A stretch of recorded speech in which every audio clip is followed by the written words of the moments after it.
about how fatness is subjective. Like how you could sit around and talk about fat people and not realize you're fat too. You could be fat and never know it. Surprise. Surprise. Now we go. We got the tea and a theory. We got the tea and a theory. We got the tea, what? And a theory. We got the tea and a theory. Yeah. Is this thing on? Hi, everyone. Welcome to our second episode of Tea and Theory. Yay! Hey. We are your hosts, Kesson. And I'm Quenisha. And so we are so excited to have you back. And so as always, we're going to start with our check-in. Yes. How you doing, sis? You know, I was a little sleepy earlier, but I got that matcha in me. Yeah. So now I'm up. It's the only caffeine I can take. So little system. Yeah, I get it. You know, this is the only thing that worked for me. So I'm up. I'm here. Yeah, I'm glad that we kind of had a little bit of a delay and when we were going to film this, because I did go to the dentist earlier. They did numb part of my mouth. You would have been here leaning. But that's okay. Exactly. Right? You know? We wouldn't think nothing of it. Thank you. So, no, but we're here and I'm doing good now. Now I'm like fully awake. I'm excited. I'm ready to go. I know that's right. Yes. How are you doing? I am good. I woke up with so much joy in my heart. I don't know. I feel very overwhelmed by the love that we've received, by community. Yeah, all of that has been flowing through me today. Yes. On the flip side, because I'm a Gemini, I feel two things at once all the time. On the flip side, I was like driving over here, listening to, I'm a piano, I'm becoming a piano warrior, yes. And one thing that really saddened me is I realized like, it's like, I love I'm a piano, but it's like such a, like, South Africans, please help me. Like, I feel like the dances that they do are so fly. But when I try to do the steps are doing me. I can't put it together. But like, I feel it in my spirit because it's too good. So I'm saddened by that. Okay. Overjoyed by everything else. Yes. Well, one day maybe you will be able to do the steps and not let the steps to you. Yeah, and hopefully it's in South Africa. The South Africans are around me like, sister, period. You know what I mean? Like it gives. So yeah, but overall, I'm good. Long-winded way to say I'm good. Happy I love it. Here. I love the long-winded. Yes. Tell me all the stories. But yes. We're good. Yes. So our icon of the week. So our icon of the week, or should I say icons of the week, are Naomi Osaka, Coco Gauff, and drum roll, Taylor Townsend. Yes. So we wanted to highlight them. Firstly, because a few weeks ago, as you may have seen, and if you have not, I'll tell you about it. Yeah. Taylor Townsend, after a match, was met with some really hateful comments by another tennis player who essentially said that she had no class and no education. And Taylor responded to that in a way that I would say is very difficult to do in the moment. Better than a lot of us. Because the way I would have had some words. Yeah. But she was able to really just handle that moment, be present in that moment, and respond in a way that she felt was best for her in that moment. Yeah. And I would say in a way that was very kind. Yeah. And after this, of course, there are interviews going on. And so they interview Naomi Osaka and Coco Gauff as they're getting ready for their match during the U.S. Open. And just to share a little bit of what they shared with the reporters, Naomi Osaka said that this is really one of the worst things you can say to a Black tennis player in a majority white sport. Yeah. While Coco Gauff said, I think it was something that happened in the heat of the moment. And I think that Yelena, the individual that made these comments, she's another tennis player, was probably feeling emotions after she lost. But I do think that it shouldn't have been said regardless of how you're feeling. Yeah. And so in that moment, Naomi Osaka and Coco Gauff were really able to show up for Taylor Townsend to really stand up for her. And again, kind of calling back to sisterhood, like we talked about last week, really being able to support Taylor, even though she wasn't there in the moment, but showing support through the media. So we really wanted to highlight those three women as our icons of the week. Also, you know, I had to shout out Naomi Osaka, my Haitian queen. Yes. Hello, waving a flag. Insert flag here. Like, I'm sorry. And they have just been putting BTA, girl, on their court. So I can't even shout out to y'all. I think Naomi's made it to what, semifinals now? So. Last time I checked. My Haitian queen. Control it, hold it. Hey. Show them. Yes. Oh my god, it makes me think about that. I don't know if you've seen that meme, but there's like a video of like of Davido, kind of, or is it Davido? Sorry. He's like, Peppa them, but I do Peppa them.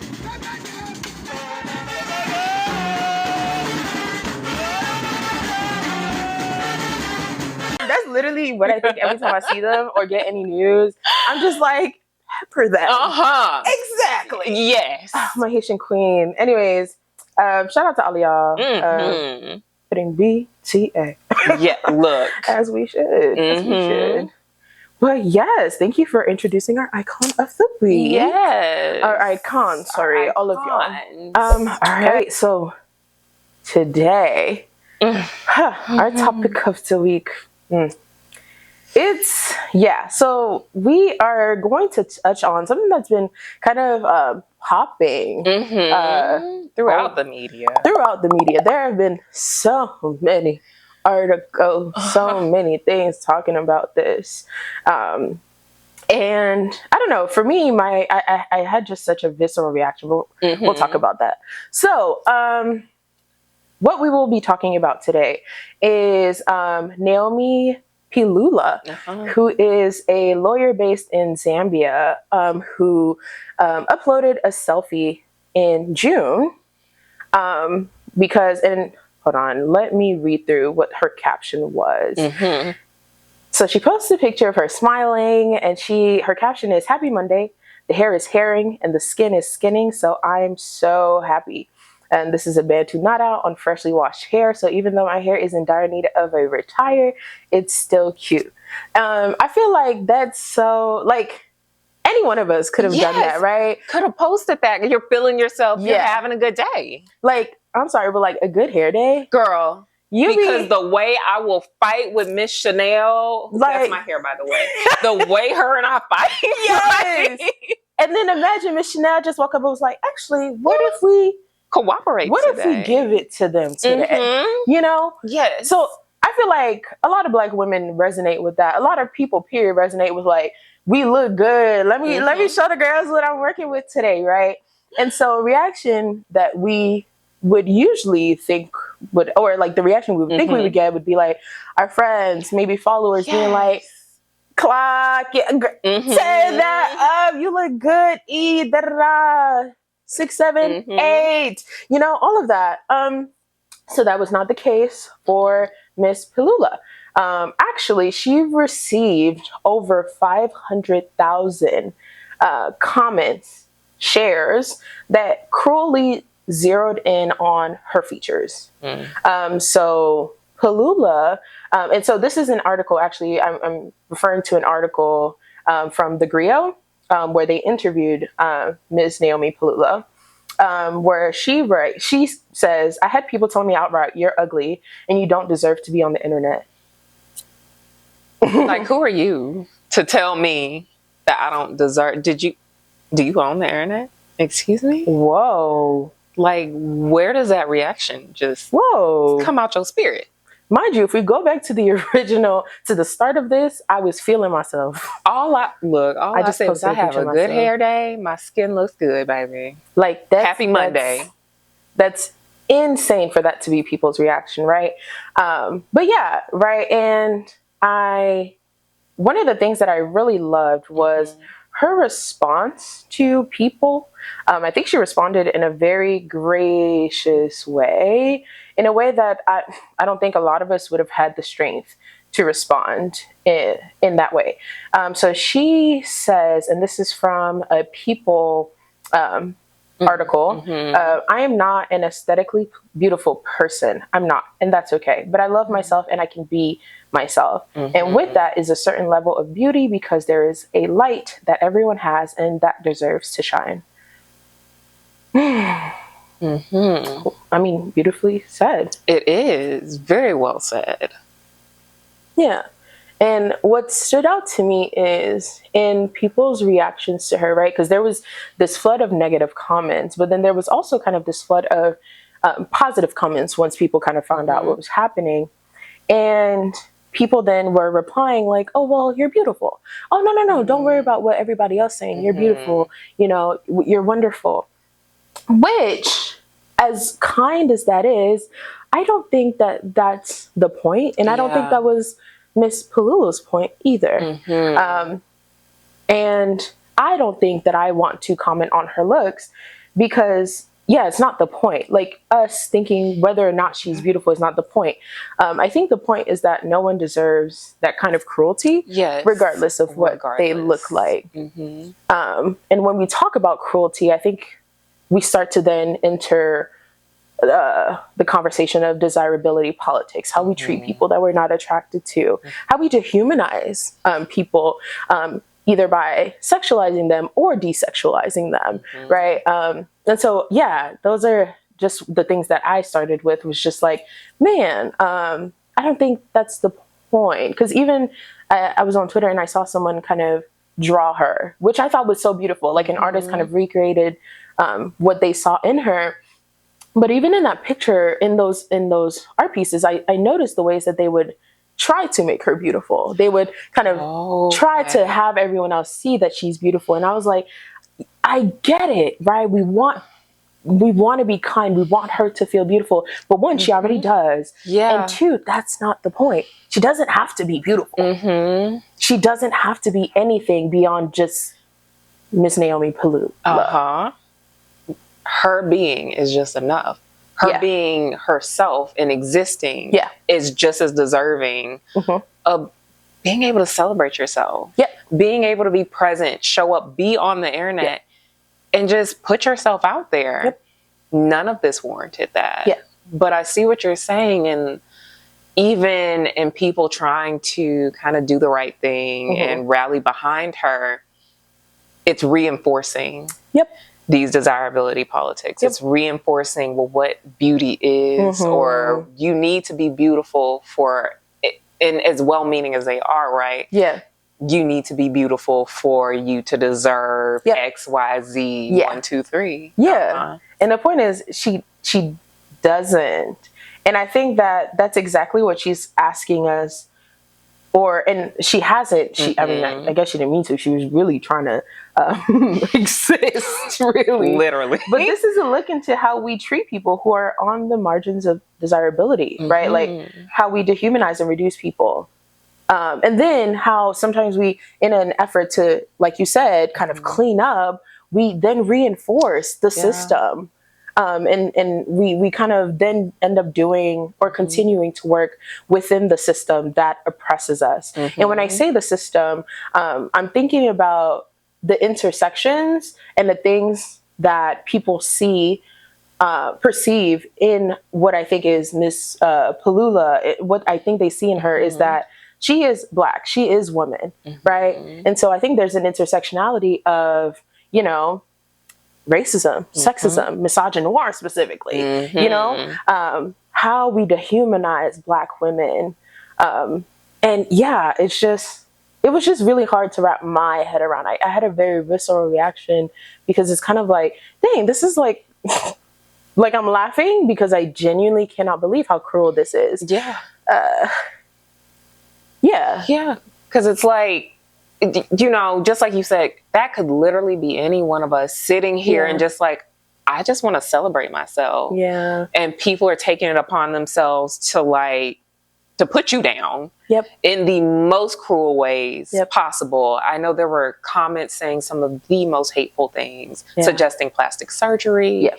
and all these other things because they felt like she didn't meet that standard. Mm-hmm. And talking about the system, talking about how historical yeah. all of this stuff is. This isn't nothing that's new. Yep. This isn't something that's just showed up. Yeah. It's been around for so long. I was reading earlier an excerpt from a book. Mm-hmm. It's called Ain't I a Beauty Queen? Black Women, Beauty, and the Politics of Race by Maxine Leeds Craig. Yep. And something she shares in that is that in 1781, Thomas Jefferson, who we know to be a slaveholder, really talked about like the ugliness of Black people when he was explaining why emancipated slaves shouldn't even be permitted to remain in the United States. Now we have to go home. Yeah. After we done did the work. After we've done all the work. You brought us here involuntarily. Sorry, that's not funny, but yes. And that was his first thing. He goes to the looks of slaves, the enslaved individuals. And is saying the circumstances of superior beauty is thought worthy attention in the propagation of our horses, dogs, and other domestic animals. Why not in that of man? So if they don't look a certain way, why should they stay here? Why should they be allowed to be here, continue to exist in this space if they're not going to be able to fit in with us as white people, as the top of that hierarchy when we talk about these systems? Yeah. So this is literally as old as time. Yeah. Mm-hmm. Yeah. And I think it's so interesting that you talk about that because I think one of the biggest reasons why we have to redefine what beauty is because of its roots, right? Like who decided what beauty is? When these very Eurocentric features or things that we should be aspiring to, it's rooted in racism. Yeah. It's rooted in all these oppressive systems and it's a tale as old as time, literally, because I mean we can look back to the root of like racism, sizeism, but specifically fat phobia, and they all have roots in colorism, like sex. It's well, maybe not saying it's a different story, but like it all has roots in racism, and I think that's exactly why we have to redefine for ourselves, you know, what beauty is,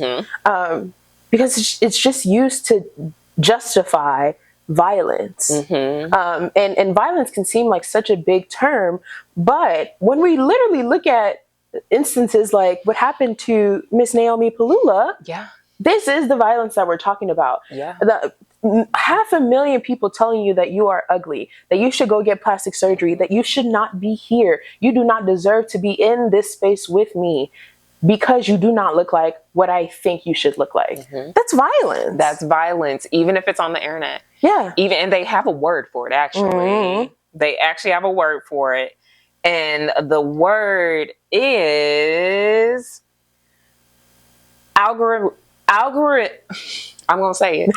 I promise we speak English. No, we're good. We're good. We're good. I got this. Y'all been there before. I got this. Yeah. Algorithmic misogynoir. Yeah. Tell me about that. Yes. So, algorithmic misogynoir. See, said twice. Is a concept that it's based on Moya Bailey's misogynoir. And to talk about what misogynoir is, it describes the passive and active ways that Black women and femmes are depicted as ugly, deficient, hypersexual, and unhealthy in digital spaces. And so Brandis Marshall, I hope I'm saying that right, proposed this concept of algorithmic misogynoir to describe the double standards associated in content moderation, where Black women are more likely to be banned or moderated for hate speech, while users that tend to actually be spreading the hate speech and enacting the hate speech on Black women have their content kept up. And so, again, we're seeing this harassment on the internet, and Black women are being the targets of this harassment, but also are the ones that are getting flagged for the harassment. Being silenced. And being silenced rather than the actual perpetrators. Yeah, which I think connects right back to what we talk about with the systems. How are the systems reinforcing, you know, these behaviors, the violence? Because, I mean, if I'm the one who is being accused of kind of doing the wrong behavior, but I'm standing up for myself, or I'm just being, versus the person who is actually like harming me or saying these very cruel things to me, and those are things that are allowed to be done, I think that just highlights how the system works. It's not meant to protect certain people. It's not meant to protect marginalized people. That is how that marginalization is done. Exactly. And it's insidious because it's like it's in our algorithm. Like, I think about Dr. Beverly Daniel Tatum, who talks about kind of the smog, right? When she talks about racism and how it's kind of a smog, right? And sometimes it's a heavier smog where it's easily noticeable. And sometimes it could just be something that's in the background, something insidious, girl. It's just, it's in the air, but you're like, what is that? Yes. Yeah. That is insane. And what you're saying is also making me think about objectification theory by Fredrickson and Roberts that was proposed in 1997. When I think about kind of dehumanization, I think about how women are objectified. I think about how oftentimes, because of sexism and how we value women in this culture, that people then think that women or people who identify as women, or I just want to be like aware of how people may identify, right? But maybe more woman leaning, kind of have to project beauty, have to be beautiful. They think that they're owed women's beauty when they're just free to exist and just be. But in objectification theory, they assert that the current Western culture values women for their appearance, sexual appeal, and use by others, mainly as sexual objects. And so in that is that you can't even like exist as just a human being. You have to be used as an object, right? And so you have to be consumed. And so my question is then, like, what happens to people who you can't consume because they're not your taste of beauty? And how that like leads to that dehumanization, because I think it's a double-edged sword in that people are sexualized and that dehumanizes them. But what happens when people are desexualized, right? When how do we treat people who we did not find conventionally attractive? And I think that a lot of researchers have kind of touched on that. And so Byfield and Spears Brown in 2022 kind of touch on the dehumanization of women, and not only how they're perceived, but how they're treated. And so they write how individuals who are dehumanized, both explicitly and implicitly, may experience violence more so than others. And violence against them is often tolerated. And when we think about tolerated, think about how that first person who posted that negative comment, the second person saw that comment and decided to continue. The third person saw that comment and decided to add in their comment as well. And that just kept happening, how that violence is tolerated. And then they also note how this is likely because dehumanized individuals are perceived to lack the ability to feel pain and deemed less moral. So think about, and this is heavily researched, and this will be linked in the bio, right? The amount of people who have been cited who have studied how dehumanized individuals are treated. But the idea that they're perceived to not be able to feel pain, they're perceived as less moral. And going back to what you mentioned earlier, kind of like how that dehumanization is used to justify horrible things. And I imagine that's what people use to justify their comments. And on the flip side, it's also because they're behind a screen and no one can grab them by the back of their shirt and be like, what are you saying, man? Right? But it's also because you genuinely might not view me as a human. Yeah. Hello?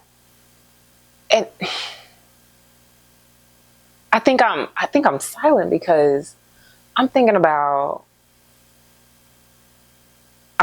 like how when you dehumanize something, right, you are equating it to essentially an animal. But yet we see how people treat their dogs, their cats, their pets, these animals that they love. So you're saying that this person, this being, because they don't fit your standard of beauty, they don't fit what you deem to be the check boxes that you need to check in order to be treated as another human that's just existing, that they are literally less than any animal walking this earth really at this point. Yeah. Because I mean, I will stop and not hit a squirrel. But and I think it just really sits on my heart. Yeah. It's something that really hits me because it's like, even if we take away the internet, we know these things were happening in person before the internet too. Yep. And it's like, how do you get to a place where you see another person and you just don't feel that they should even exist? You feel that they should be upset that they exist. Yeah. Like, that's the kind of the response I feel like they're expecting this person to have. Oh, I should hate myself. Yeah. Because I'm not existing to meet these standards that you placed on me. Yeah. I should be downing myself all the time. Yeah. And it's the fact that Miss Naomi had that confidence when she showed up, and I mean, it angered them. Yeah. And I know they gagged when she was like, so this was horrendous, right? Still don't hate myself, divas. Exactly. I've done the work. So have you. Yeah. Have you. And then turned around and was like extremely like compassionate and kind and was like, this was horrendous. This was terrible for y'all to have done. But you know, I watched one of her videos where she was like, I encourage y'all to go see God. Yep. Which is so much nicer than a lot of people would respond. But not that she didn't say that it wasn't hurtful, because she did say that and having to step back and get it out. But she was like, you know, y'all tried to shake me.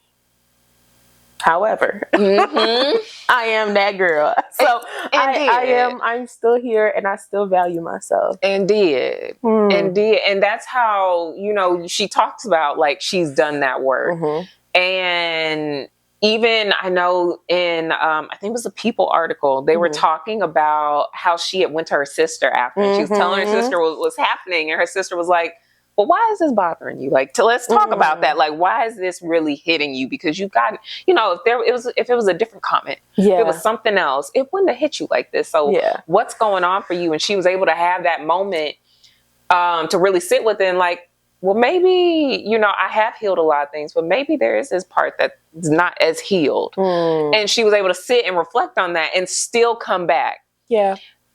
With that confidence, with that self-esteem and say, child, anyways. Yeah. Like y'all got it. Yeah.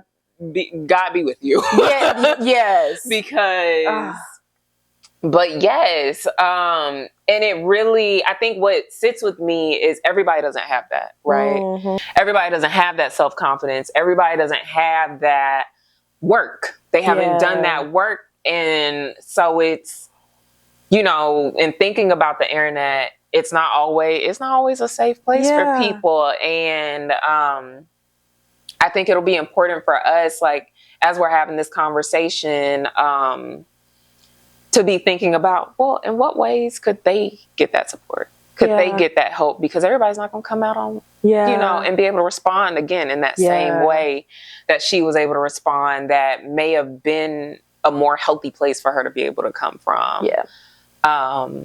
But yeah, that was just kind of sitting on my heart. Yeah. And I think, just doing a callback to our last episode, but I think that sisterhood is so important, to have somebody to go back to and kind of work through those feelings with you. Was so important and very beautiful.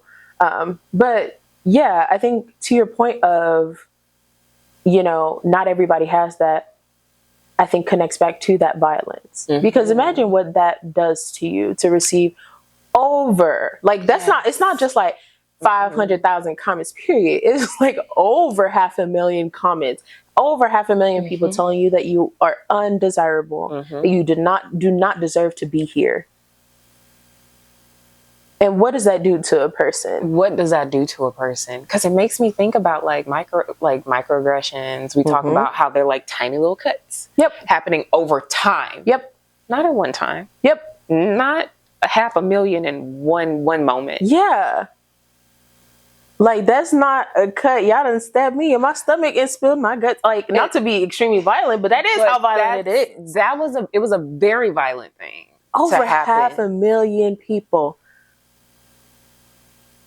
And I feel like social media sometimes will make us distorts our understanding of numbers. When we think about our followers and our likes.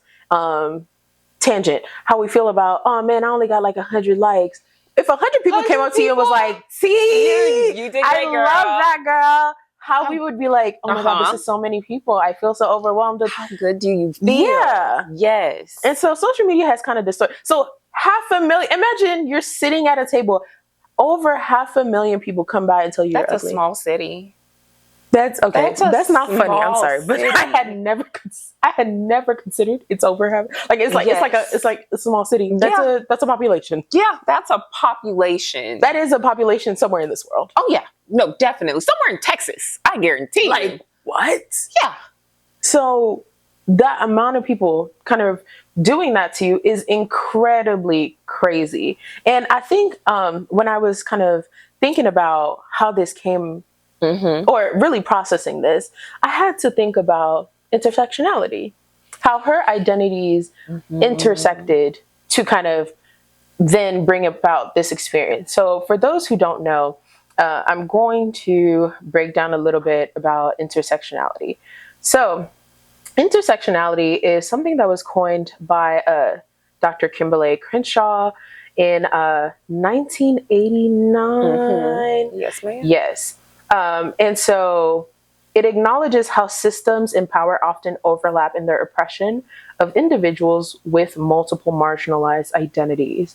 And so that being said, it's kind of like the idea that for people like Black women, we aren't only kind of confronted with the oppression of racism due to being Black.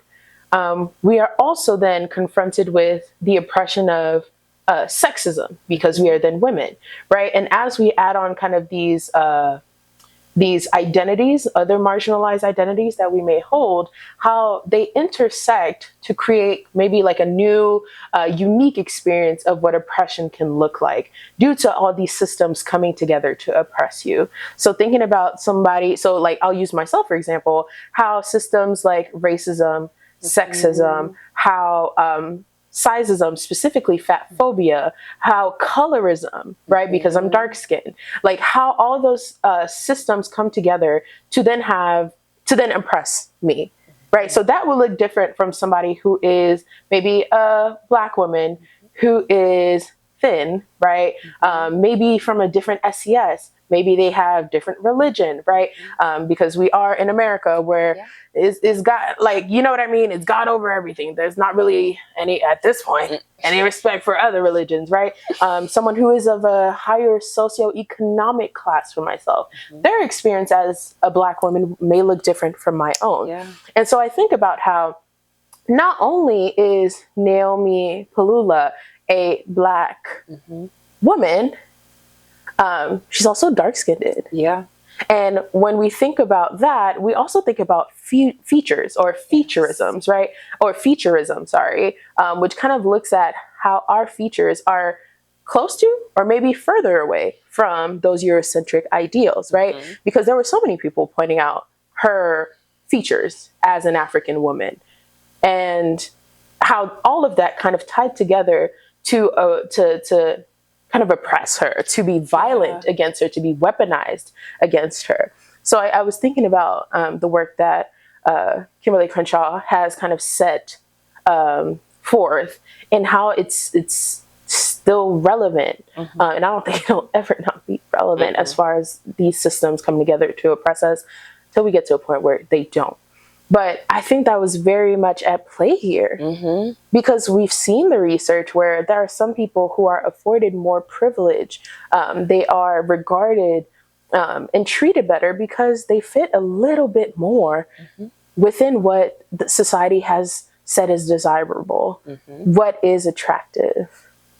So, yeah, and it just really breaks my heart. And I also want to kind of cite and define desirability politics, because we started talking a lot about desire. But here I'm going to cite Deshaun L. Harrison, who is a Black trans theorist and Southern born and bred abolitionist in Atlanta, Georgia. And so they define desirability politics as the methodology through which the sovereignty of those deemed conventionally attractive, beautiful, arousing is determined. But another way, the politics of desire labels that which determine who gains and holds both social and structural power through the affairs of sensuality, often predicated on anti-Blackness, anti-fatness, trans misogyny, cis sexism, queer antagonism, and all other structural violence. And so, in layman's terms, desirability politics is basically about how we frame who's attractive or wanted in society, and how that affects kind of the power that they're able to have. It's kind of like these sets of rules that decides like whose bodies, whose looks, whose features are seen as valuable and desirable. And so I don't think that these rules really exist in a vacuum, or they're not isolated to specific contexts, right? And so they're really shaped by these bigger systems. So when we talk about power, we're talking about like how people can move or navigate through systems of oppression, like racism, sexism, heterosexism, sizeism, fat phobia. And so that means that people are often considered less desirable and therefore given less social power or respect if they are kind of these marginalized identities, like being Black and fat and trans, and so on and so forth. And so, yeah. And I mean, I think it's just, my real reaction is how freaking exhausting. Yeah. It's just exhausting. Yes. I couldn't imagine my phone just blowing up like that 500,000 times.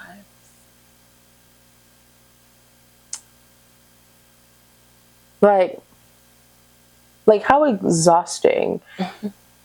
And I think that it's even more problematic because desirability is, how do I say this? I feel like it's exclusive. It's not inclusive of many people, which then creates that violence, I feel, right? Because of how people then will try to enter that circle of desirability. What we do to people who are outside of that circle of desirability. Yes. Who has even defined desirability for us? What are the roots? I feel like not enough of us kind of look around and think, well, why don't I think that this Black person is attractive? Why don't I think that this fat person is attractive? Why don't I think that this person who is trans is attractive? This person with these features, they're not attractive. Like, I don't think enough of us question why. But it's all a part of the system. Yeah, it's a part of how we, the media we consume. It's a part of, as you're growing up, what you're learning. Who are they calling beautiful? Yeah. What are you hearing your parents say? What are your peers saying? It's a part of when you are watching, like I said, when you're watching media. I think about growing up watching America's Next Top Model. Yeah. Oh, and people up. Sorry. Girl, and the way people would show up, and she's just like, "Oh, you need to lose weight," or "Oh, we gotta lighten this hair. We need to change this, change that." It was always change. Yeah. It was never, y'all are good. Yeah. You can exist for who you are. Yeah. It's never that. It's always, what could you do to be thinner? Yeah. To lighten up your eyes. Yeah. We need to put contacts in. Yeah. What can we do to lighten up your hair? Yeah. Oh, well, maybe you should think about changing your nose, getting some lip injections, or growing up, I know, even if you had like a more curvy shape or like you had a butt, it was like, "Ooh, girl, you need to watch it. Yeah. You're getting a little too big." Yeah. And it's never, beauty has never been something that was given to be self-defined. Yeah. It's never been introduced as like, you can define this for yourself. Yep. To figure out, well, what do you feel is beautiful? What attracts you? It's always something that's been fed to us. Yeah. And I think you're touching on also the I don't know what the word would be here, but the capitalist nature of it all too. Yes. Like how, because so much of it is tied to capitalism, that whole changing all these aspects of yourself demand for you to then go spend some money. Mm-hmm. You got to go out and spend some money on it. Yes. Like, if you're going to go change your nose, how else? Girl, you can't pinch this for free. You can't just pinch this every night and it's going to get thinner. Look, Dr. Miami ain't doing nothing for free. Girl. Well, he do be having some Snapchat giveaways. Not and Snapchat giveaways. I mean, there was... People still use Snapchat. Girl, apparently. I don't. I just be knowing the tea. But it demands for you to go out and buy something. How else would we have the makeup industry, the fashion industry? How else would we have all these different things? And I feel like another thing that you've kind of touched on is how I saw this TikTok the other day where this woman it's a Black woman who's a model. Yeah. And she was talking about how, it's a little bit of a tangent, sorry, how fat phobia it's surprising to her that it's coming back. And she's looking at who is being fat phobic too. And she was basically saying, as someone who is a size 8, a lot of people wouldn't consider me big, but in certain rooms, when I do commercial photo shoots or work, I'm considered skinny. But then if I go into the fashion industry, if I'm not a 0 or 00, they're kind of, they've told me I'm too big, I'm fat, right? Oh, wow. And so she was basically saying fatness is subjective. And so a lot of you guys who are fat phobic to people don't recognize that, pot kettle. You know what I mean? And I think that just made me sit back. Because as I'm working on my dissertation and trying to think about defining fatness, because I am also researching fatness and, fat Black women, love you guys, and thinking about how fatness is subjective. Like how you could sit around and talk about fat people and not realize you're fat too. You could be fat and never know it. Surprise. Surprise.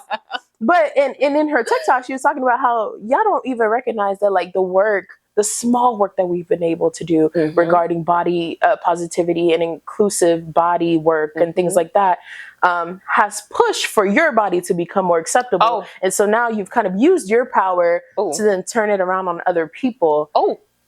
And so then I was like, gag. Gag.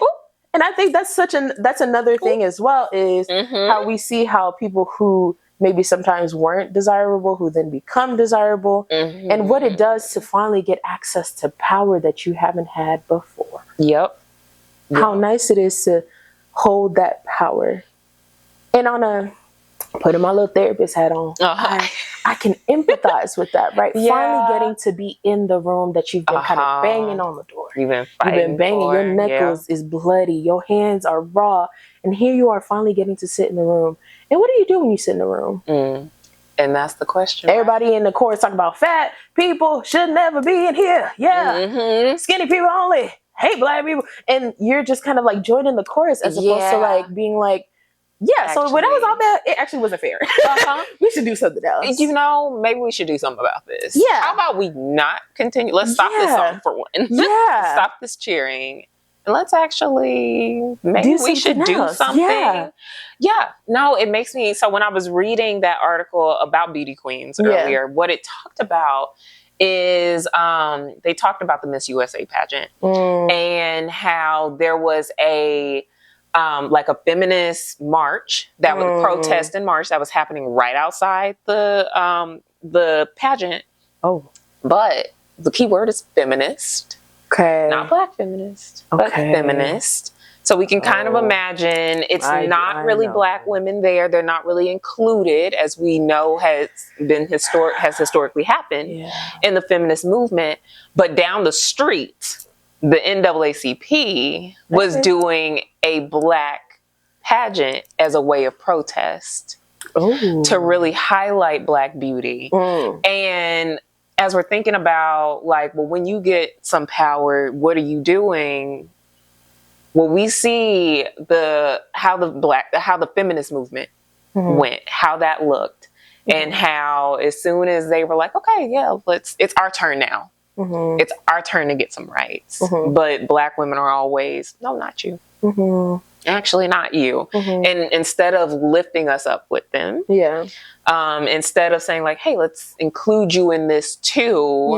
It's not just maybe our body shapes that are being excluded, but it's also the fact that they haven't had a black Miss USA. Like, the Miss USAs have looked like us as far as like skin tone. But they haven't actually had a black woman or another woman of color. But instead of saying like, yeah, maybe we could all do this together and we could be uplifting you. You know, NAACP recognized this exclusion, this historical exclusion of black women, and they put on their own. They put on their own pageant down the street so that black women could be included, so that they could actually be the beauty standard in that moment. Something that, again, when we're thinking about being able to define what that is, we hadn't been able to do. We hadn't been able to define, well, what is beauty? What can beauty be? And it looked like somebody that looks like you. And I think with that, I think going back to when we're finally allowed to have power, once again, put my therapist hat on. I think that's the system. Once you get in, the system kind of reinforces you into kind of silencing. Maybe that liberation or that rebel that you had in you, because it can be so comforting not to have to fight anymore. Because people are tired. I mean, it is exhausting. And so I can understand how refreshing it is to then finally have your beauty be recognized. But that's how the system works. It wants to let some people in. It's kind of like, okay, we're shutting the doors, and then I'm just going to reinforce. So you also learn to be quiet. Right. So you've been rewarded. So you don't have nothing else. You got lucky for letting you in here. So don't push it. But then I also think about, and this is kind of a half-baked thought, but I love it's a little raw in the middle. I'm sorry. It's okay. I'll be careful. But I think about how in what you mentioned with like, then in certain, in us creating kind of our own beauty pageants, I'm also wondering about what are we then creating within the Black community, right? When we think about then recreating standards, period. I love that you said this. Thank you. So something else that they said in this Beauty Queen book or Ain't I Beauty Queen? Black Women, Beauty and Politics of Race by Maxine Leeds Craig. She said, exclusion from the dominant beauty ideal did not mean that Black women have been spared objectification in either dominant or minority culture. On the contrary, whether facing disparagement of their bodies in dominant culture images or the mixture of appreciation where alternative standards prevailed and ridicule where dominant standards prevailed, within African American communities, Black women were diminished when their general worth was determined by their physical appearance. And so, and something that, in relating to that, something that was shared in experiences of harm, healing, and joy among Black women and femmes on social media by Tyler Musgrave, Aaliyah Cummings, and Sarita Schoenbeck. I hope I said that right. Something else that was shared was how even when Black women enter these different spaces that are supposed to be meant for us, right? Spaces that it could be spaces that we've created, our community, our family, things like that. It doesn't mean that you are free and, that you're free from harm. It doesn't mean that you are safe from harm. We still perpetuate these same things because, like you said, it's a system. And unless you are actively working against the system and really being mindful and really thinking about, okay, in this moment, am I perpetuating this system? Am I doing something to work against it? Is this decision I'm making going to push that system forward? Or am I able to make some resistance? We're not trained to think like that. We're not taught to think like that. So if you're not thinking like that, it's very easy to fall into perpetuating this system.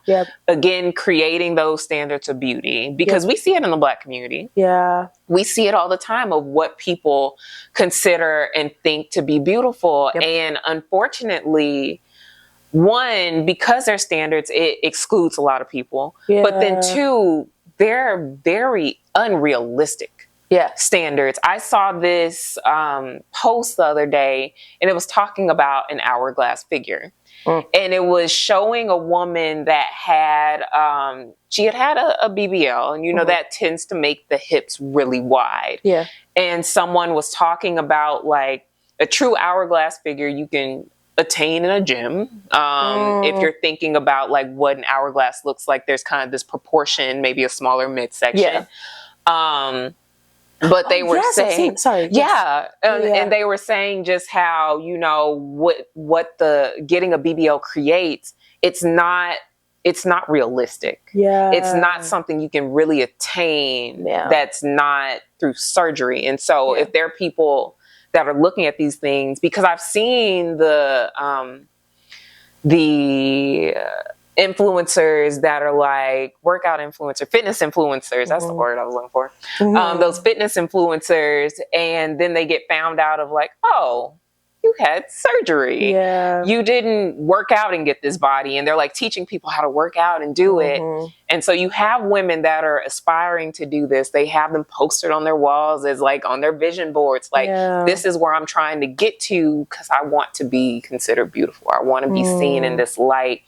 But the standards, even in our own community that we're putting on ourselves, they're unattainable. Rather than just allowing people to just exist and be, and that be enough. And I feel like, oh my God, so many thoughts to that. I feel like there are, oh my God, sorry, my brain's running. But to that point, it's I think that's another point, or highlights another point of the violence. And when I say violence, is that BBLs are like one of the most harmful, like, or like they have the highest mortality rate for plastic surgery, right? And so in an attempt to get a grasp or get a touch of that power, what women will put themselves through to be considered beautiful, like all the things that people will do to be considered beautiful, to be considered as something to value. And I think a part of that is, now we see it on social media, what happens when you're beautiful, what happens when like a really beautiful person just does their makeup and all of a sudden they have all these brand deals, and now all of a sudden they're getting flued out, or they're getting the attention of these really fine blah, blah, blah, blah, blah. And so now they have this really wonderful lifestyle. It's like reinforced that like, oh, I have to be beautiful so I can attain this.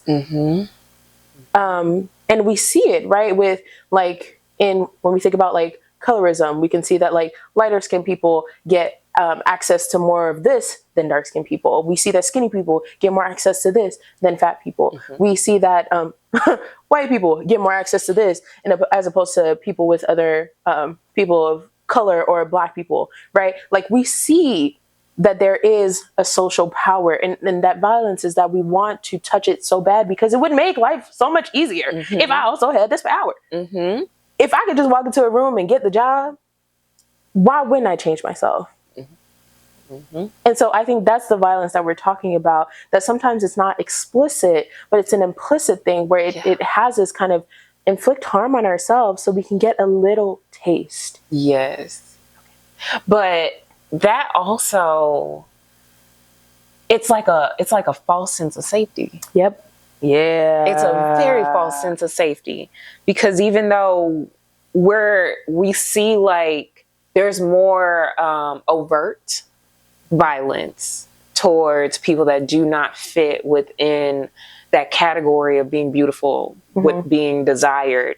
There's more, and when I say overt violence, I mean there's more just in your face. I'm leaving the comments. Yeah. I'm telling you like what I think you should do to yourself. I mean, even police brutality. Yes. Right? Yes. And I think that's something that I was listening to Deshaun Harrison talk about, was like how we view fat men, and how that also, like, Black people, period, but fat Black men, right? So he was talking about what happened in, oh my God, I'm blanking on their name, but like how people were kind of, you know, fawning over the actor who was in Baku. So that was Winston Duke, right? And how people were fawning over him, and in comparison to, oh my God, what is their name? Mike Brown. Yes. The reaction, and like even and I think there were so many other layers to that, but kind of looking at the comparison, right? How one is seen as like gorgeous and, oh my God, I want him, he's fine. And then the violence of, okay, what happens when you're a fat Black boy in front of a police officer who does not view you as valuable? Yes. So that explicit violence as well.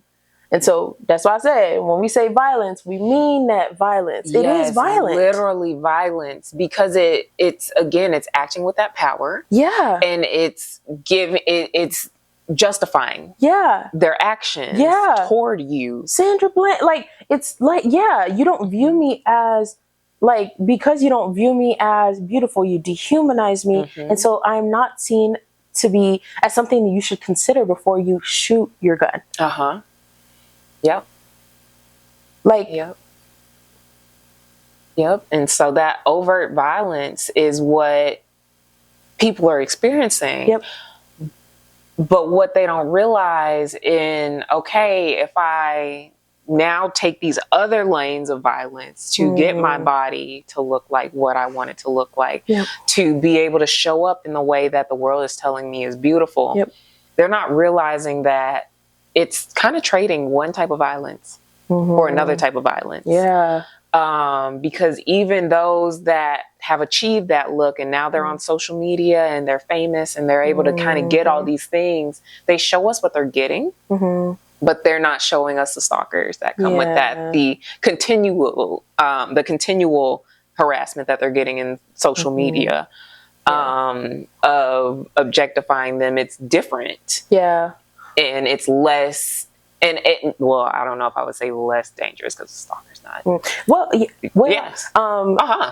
Fredrickson, or I'm sorry, Paisley McLeod actually talks about that as well. How objectification of women, she was talking about women here, like when they're hypersexualized, there's like a patronizing sense of power that you get, right? It's not, you're not getting this power that is, you know, I'm not even sure how to frame it, but it's, in a sense, it's kind of like patronizing, like, oh, you're pretty, so here you go.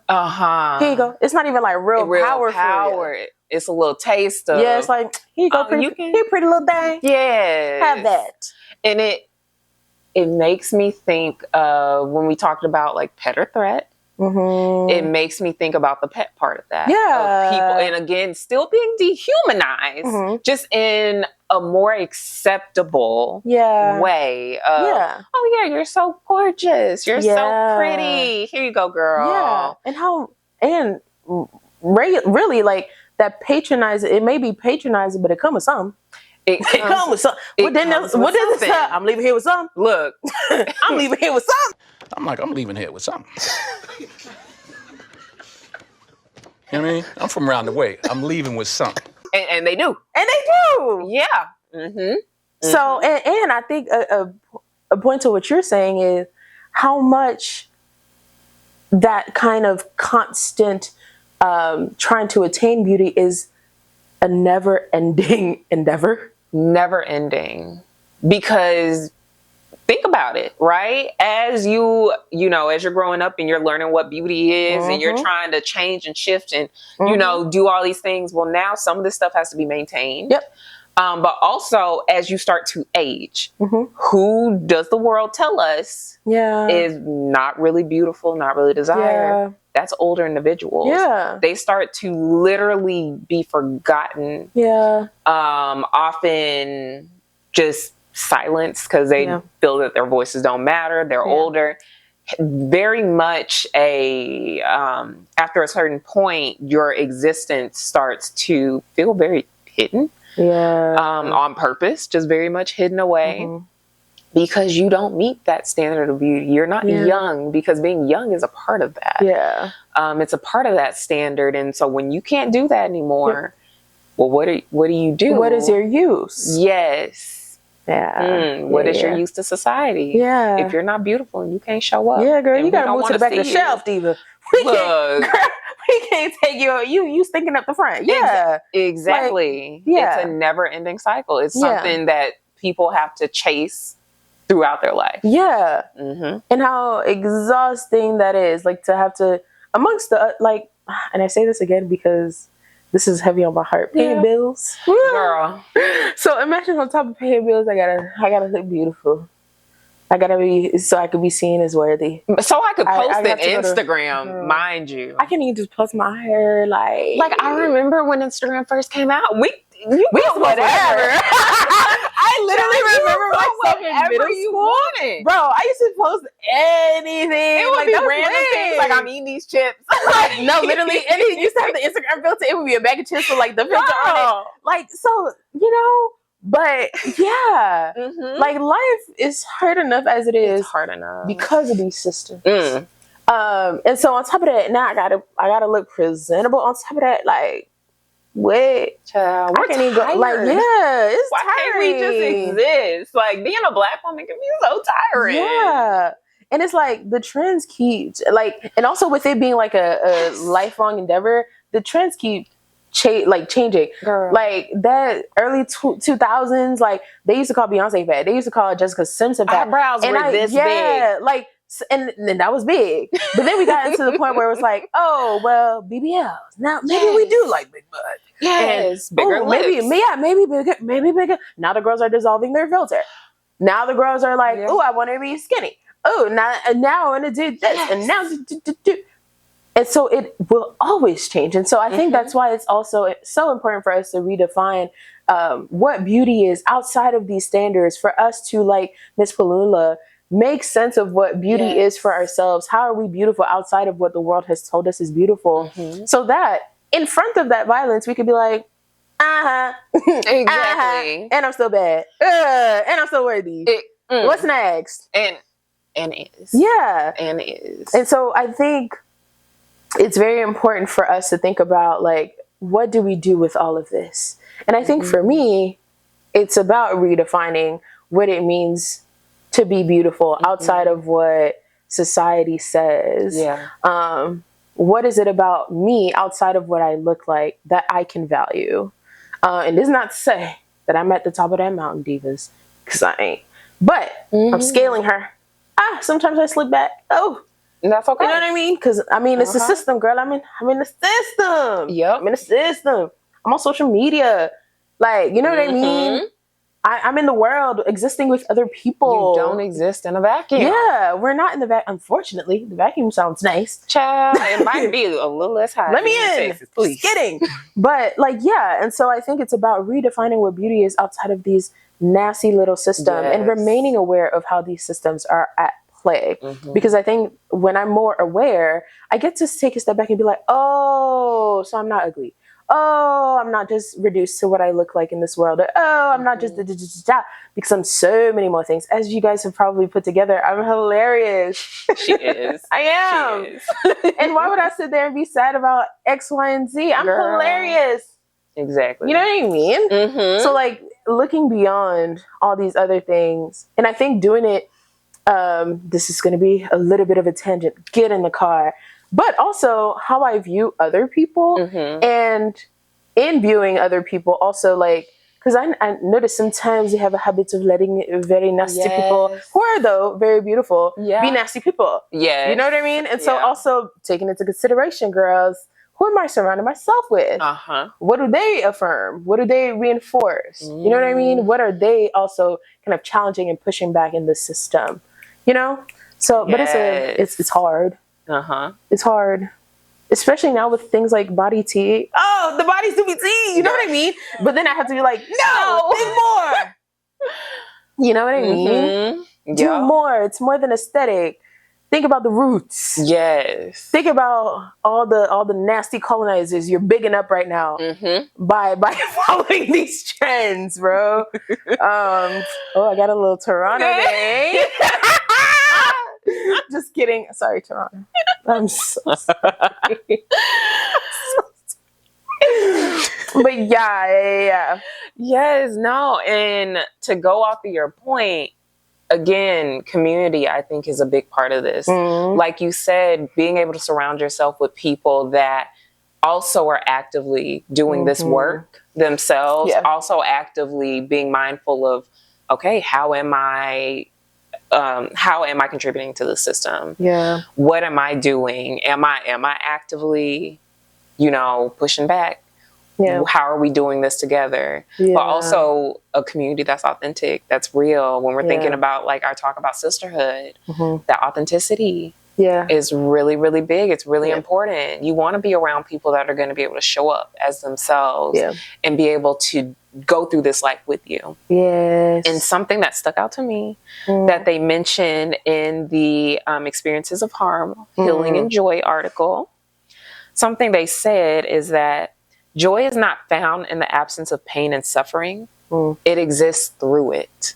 So recognizing that sometimes in our communities, in the things that we're experiencing, there are going to be tough times. There's going to be pain. There's going to be suffering. There are going to be things that we're experiencing from the world because we don't exist in a vacuum.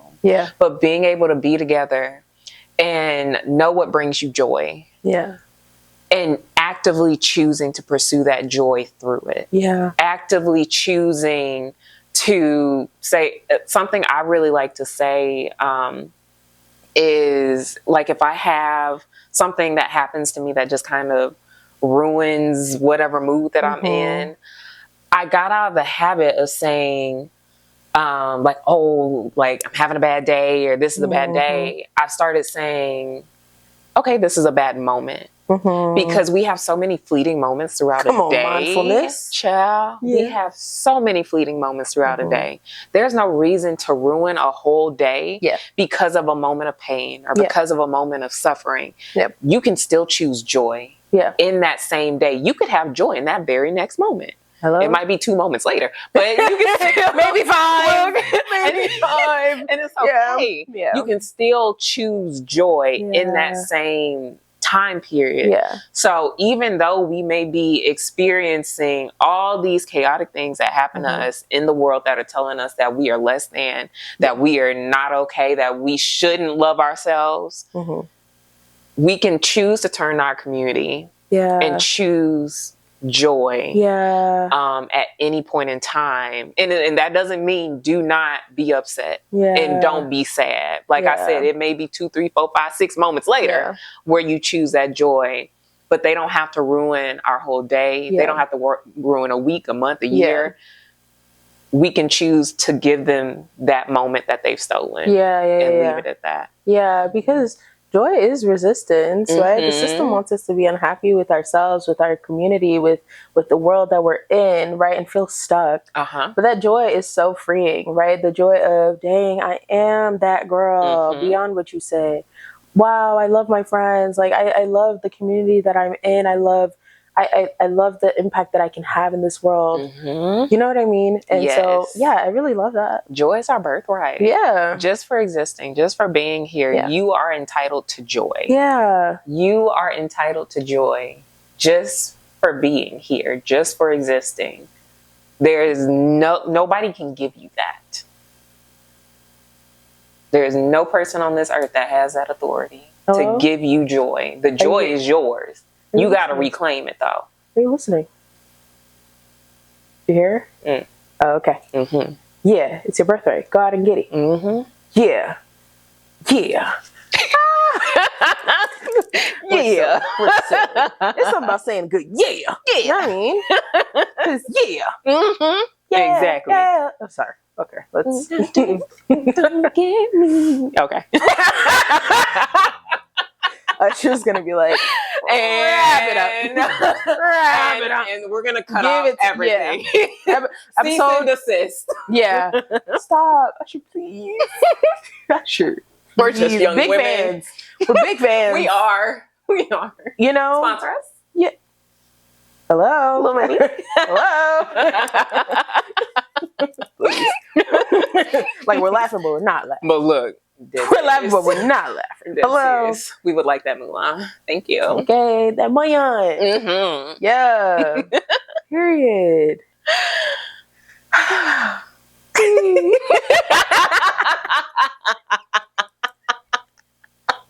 Hold on, I can find it. Yeah, we can't be left alone for too long. Right. No. But you feel like you've said what you've had to say? I do. I feel like I've got it all out. Hell yeah. How do you feel? You feel like you spilled that tea? I feel like I did. Okay. Period. It seems like we've got we had the tea. We did. We brought in the tea. And then we supplemented it with the theory. Yeah, but it really backed it up, you know? Okay. I get up and up. Hey. I get 99 2000s. Hello? But period. Back on the back, please. Everybody, please. But okay. So wrapping up our main topics. And so moving on to our next moment. So what's your tea? Okay? And can we help you with the theory?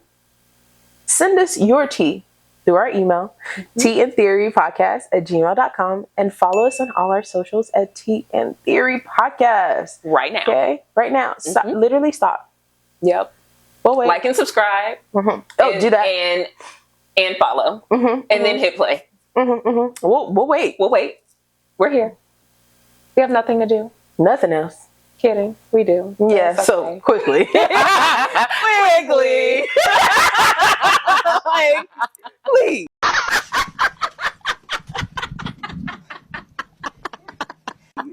I know we made you laugh today. Like, don't make us beg for it. That's crazy. Please, we we had some laughs. Yeah, we had some sad moments. Yeah, but we also found joy. Yeah, it was like a whole movie. It was all put together, wrapped with a bow. Come on now, don't be stingy. That's crazy. That's what they want you to be, is stingy. Girl, don't let the system get you. Don't let the system get you. Come on now, you're better than that. Yeah. All right, and as always, at the end of every episode, Quenisha will lead us in a brief meditation and some words of affirmation. Yes. So, as always, I will invite you to find a comfortable spot or position. You may want to lay down, you may want to sit straight up, feet flat on the floor, whatever's most comfortable to you. And I'll invite you to either close your eyes, or if that's not comfortable, just allow your eyes to slowly get heavy and just settle.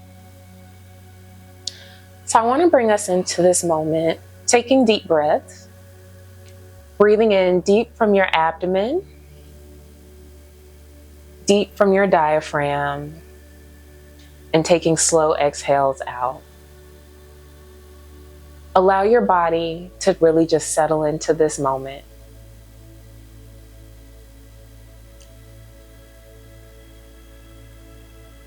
I am so happy that you have joined us for this moment to be at peace, to be present, and to just be.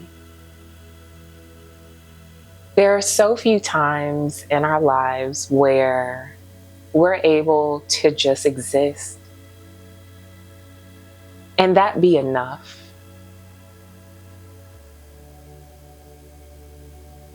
Just for being here, just for being born, your existence is enough.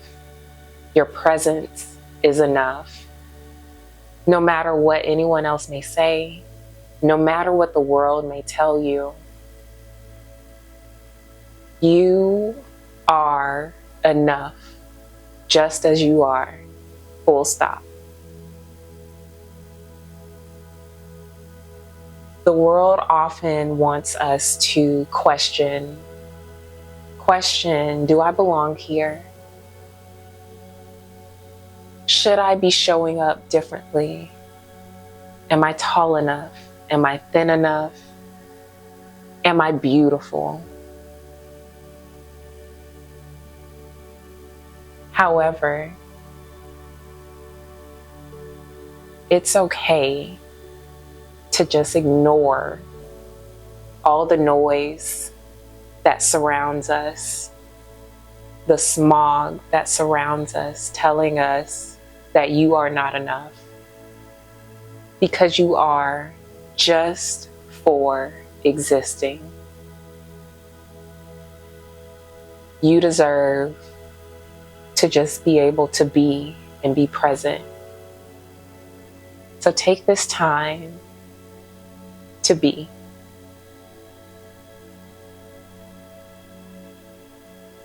I want to leave you with these 3 affirmations.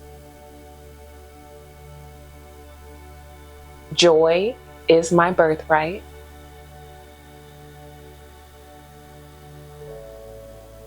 I deserve to just be. I am enough. Joy is my birthright. I deserve to just be. And I am enough. Allow those affirmations to really permeate through you. You may want to write them down after the meditation is done.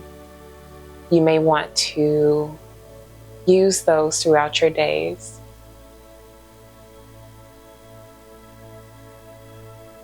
But I'll invite you, when you're ready, to slowly come back to this present moment. Start wiggling your fingers, wiggling your toes, and rejoining us on the couch when you're ready. As always, we want to thank you for joining us for episode 2. We are so excited to have you here at Tea and Theory, joining us on the couch, because as we said, this ain't therapy, but we are in session. And as we are closing out, we look forward to seeing you in our next episode. And remember that joy is your birthright, and can't nobody take that away from you. Bye.